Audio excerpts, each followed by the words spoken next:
వచ్చే నెల మార్చి 18, 19 తేదీల్లో జరగబోయే చెలో ఢిల్లీ కార్యక్రమం మహిళలకు సబ్కోటా బీసీ రిజర్వేషన్లలో బీసీ మహిళలకు సబ్కోటా కేటాయించాలి అన్న డిమాండ్ తోటి ఈ కార్యక్రమ నిర్వహణకు ఈరోజు పోస్టర్ కార్యక్రమాన్ని నిర్వహిస్తున్నాం. సభాధ్యక్షత వహిస్తున్న మట్టా జయంతి గౌడ్ గారికి, కార్యక్రమానికి ముఖ్య అతిథిగా వచ్చిన ఆర్ కృష్ణన్న గారికి, బుజ్జకృష్ణ గారికి, వేదిక మీద ఉన్న సోదరిమణులందరికీ, మీడియా మిత్రులందరికీ కూడా పేరు పేరున శుభాభివందనాలు. భారతదేశంలో తరతరాలుగా ఒక ప్రగాఢ విశ్వాసం ఉంది. ఎక్కడ ఎక్కడ స్త్రీలను పూజిస్తే అక్కడ దేవతలను అడిగాడతారు, దేవతలు ఉంటారని చెప్పేసి.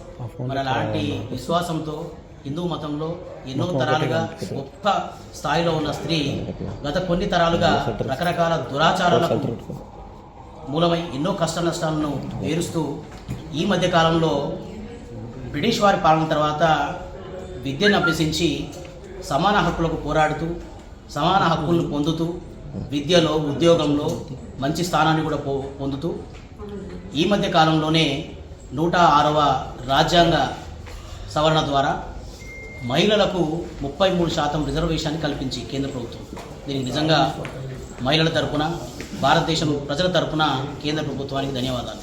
కానీ దీంట్లో ఈ రిజర్వేషన్లో 33%లో ఏ జనాభా ఎంత, ఎవరి వాటా ఎంత జనాలకు ఎంత అన్న వాటాని సబ్కోటా లేకపోవడం వల్ల ఈ 33% రిజర్వేషన్లు ఏవైతే ఉన్నాయో దీంట్లో ఆధిపత్య కులాలు, అగ్రవర్ణాల మహిళలకే ఈ అవకాశాలు దక్కే అవకాశాలు ఉన్నాయి.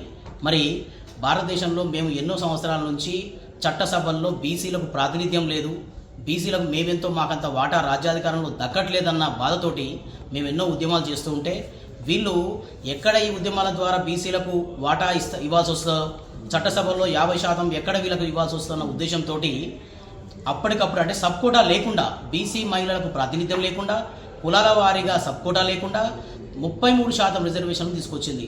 అంటే అగ్రవర్ణాలకు మళ్ళీ ఇంకొక ఆధిపత్య వర్గాలకు మాత్రమే, అంటే వాళ్ళకు దక్కడానికి, వాళ్ళకి సీట్లు దక్కడానికి, బీసీ కులాలకు ప్రాతినిధ్యం లేకుండా చేయడానికే ఈ 33% రిజర్వేషన్లు వచ్చినాయి.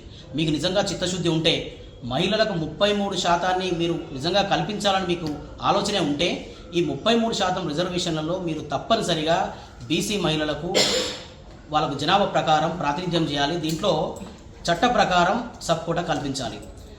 మొదటగా జాతీయ స్థాయిలో మహిళల బిల్లు 1996లోనే దేవగౌడ గారు ప్రవేశపెట్టినప్పుడు లాలూ ప్రసాద్ యాదవ్, ములాయం సింగ్ యాదవ్ లాంటి పెద్దలు ఈ బిల్లులో మహిళలకు సబ్కోటా లేదు, బీసీ మహిళలకు సబ్కోటా లేదు, మీరు బీసీ మహిళలకు సబ్కోటా లేకుండా ఏకపదంగా 33% కేటాయిస్తే మాకే ప్రాతినిధ్యం లేదని కొట్లాడుతున్నాం. అట్లాంటి పరిస్థితులలో 33% ప్రాతినిధ్యంలో సబ్కోటా లేకపోతే మా మహిళలకు ఎక్కడ ఉంటుంది? మీరు 33% కోటాలో సబ్కోటా బీసీలకు కేటాయిస్తే తప్ప మేము ఈ బిల్లును ఒప్పుకోమని చెప్పి ఆ టైంలో వాళ్ళు బిల్లును నిరాకరించడం జరిగింది. ఆ పరిస్థితుల్లో గీతా ముఖర్జీ కమిటీని ఏర్పాటు చేశారు దీనిపైన స్టడీ చేయడానికి.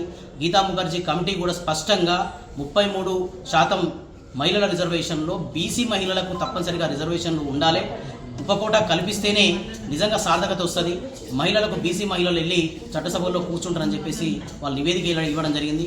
మరి అలాంటి నివేదికను కూడా పక్కన పడేసి మొన్న 2023లో 106వ రాజ్యాంగ సవరణ ద్వారా 33% రిజర్వేషన్లు అనేది బిల్లు పాస్ చేశారు. 2027 సంవత్సరంలో జరగబోయే నియోజకవర్గాల పునర్విభజనలో జరిగిన తర్వాత 2029 నుంచి ఆ ఎలక్షన్లో మహిళలకు 33% రిజర్వేషన్లు ఇవ్వాలని ఆలోచన చేస్తుంది కేంద్ర ప్రభుత్వం. ఇది నిజంగా బ్రహ్మాండం.